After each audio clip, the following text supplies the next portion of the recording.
sur tes gardes. Tu donnes, tu es généreux, mais c'est contrôlé. Tu n'es pas bête. Les gens ne vont pas abuser de toi.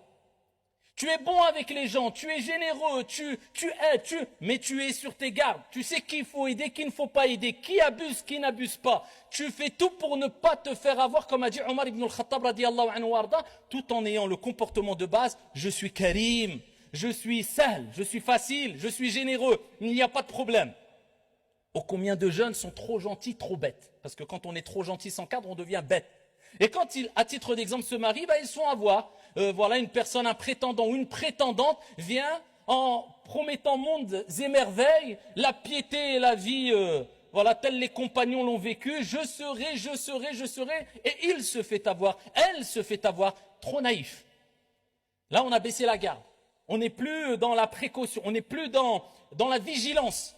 Et on s'est écarté de ce qu'Allah nous a dit, le prophète alayhi salatu wassalam. Est-ce que le prophète t'a dit, eh bien si quelqu'un te promet mondes et merveilles, marie-toi les yeux fermés, ou le prophète alayhi salatu wassalam nous a dit, ya ayyuhalladhina amanu. Afwan, le prophète alayhi salatu wassalam nous a dit, idha atakum man tardawna dinahu wa khuluquhu fazawwiju. C'est celui qui vient au moment présent, avec le comportement et la religion, mariez-le. Il n'a pas dit celui qui te promet d'être bien, celle qui te promet d'être bien par la suite. Après, tu te fais avoir. Dans les relations comme cela, beaucoup se font avoir. Ou alors des sœurs qui se font avoir par des loups à l'apparence d'agneaux, qui leur promettent encore mondes et merveilles avant même le mariage. Et au lieu de respecter les règles, ils passent par des voies illicites et la sœur se fait avoir. Et cette personne peut être même un religieux, même une personne qui prêche, même peu importe, personne n'est à l'abri. Pourquoi? Parce qu'elle a été trop naïve. Et pareil, dans l'éducation. L'islam t'appelle toujours dans toute chose. Ne sois pas trop naïf, reste vigilant et sur tes gardes. Oh, combien de parents sont trop négligents. Oh, combien de parents se font avoir, se font berner. Excusez-moi du terme, c'est dur, mais c'est une réalité. Je ne généralise pas, mais ils sont trop bêtes. Ils sont trop naïfs. Oui, mais Mskin, laisse-le avec les réseaux. Mais il est encore petit. De toute manière, il va aller voir les réseaux. Il va rencontrer tout ça. Donc, vaut mieux le laisser s'habituer. Eh bien, comme je dis, tant que tu y es, donne-lui un verre d'alcool et dis-lui, tiens, je le fais goûter, comme ça, il va être dégoûté, après, il boira plus. Mais s'il aime l'alcool, comment tu fais? Tu le pousses à la tentation.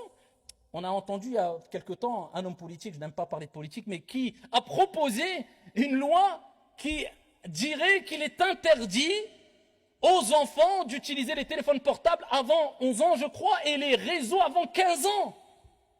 Mais s'ils le disent, alors nous, en tant que musulmans, eh bien, qu'est-ce qu'on doit dire quand on sait tout le mal qui se passe dans certains réseaux sociaux et toi, tu laisses tes enfants être éduqués par les réseaux et ensuite, il te reste que les yeux pour pleurer parce que tu as habitué tes enfants au réseau TikTok et compagnie alors qu'ils n'avaient que 10 ans, 11 ans, 12 ans, je ne sais quoi.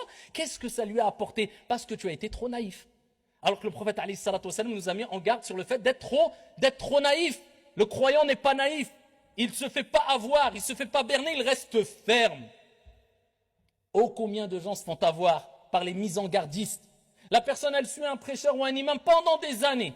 Si tu veux savoir si quelqu'un est dans le bien, regarde ce qu'il t'apporte concrètement dans ta vie.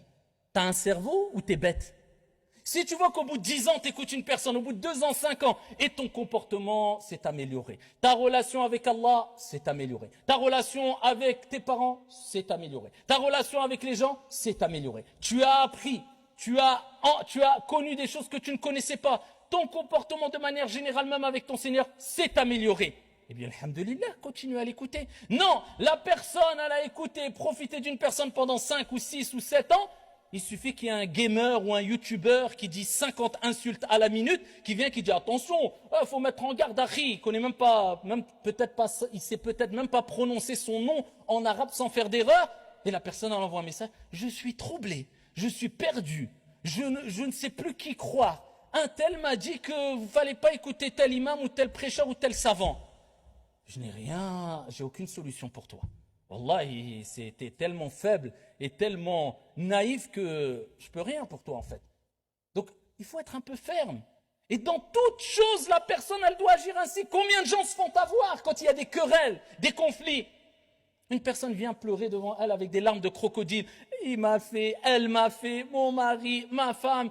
Et il tombe dans le panneau parce que c'est quelqu'un de sa famille ou autre. Ah ouais, et les sentiments prennent le dessus. Et la personne naïve et quelquefois bête, elle prend parti Alors qu'Allah Azza wa Jal, il dit وَإِذَا حَكَمْتُمْ أَن تَحْكُمُوا بِالْعَدْلِ. C'est un ordre d'Allah Azza wa Jal. Et lorsque vous jugez, vous devez juger avec équité. Et personne ne peut se prétendre être une personne qui peut intervenir lors des conflits seulement si et seulement si il y a un intérêt qu'il rentre dans ce conflit, premièrement. Deuxièmement, s'il a les bagages religieux, je dis bien, pour pouvoir intervenir. Sinon, reste tranquille. Man kana yu'minu billahi wal yawmil akhir falyaqul khayran aw liyasmut. Que celui qui croit en Allah et au jour dernier, qu'il dise de bien ou qu'il se taise, cela est préférable pour toi. Et des gens prennent parti. Parce que c'est des gens faibles. C'est des gens qui ne sont pas fermes, donc c'est des gens naïfs. Vous voyez les dégâts de la naïveté? Et voilà combien de personnes se vont avoir de jour comme de nuit. Et c'est pour cela que nous disons et nous répétons, prenez vos précautions. Ne soyez pas naïfs. L'islam n'a jamais appelé à la naïveté, mais l'islam a toujours appelé à la fermeté, à la responsabilité, à la clairvoyance, par crainte de se faire avoir et par crainte de regretter amèrement, mais malheureusement, il sera trop tard. هذا وصلوا وسلموا رحمكم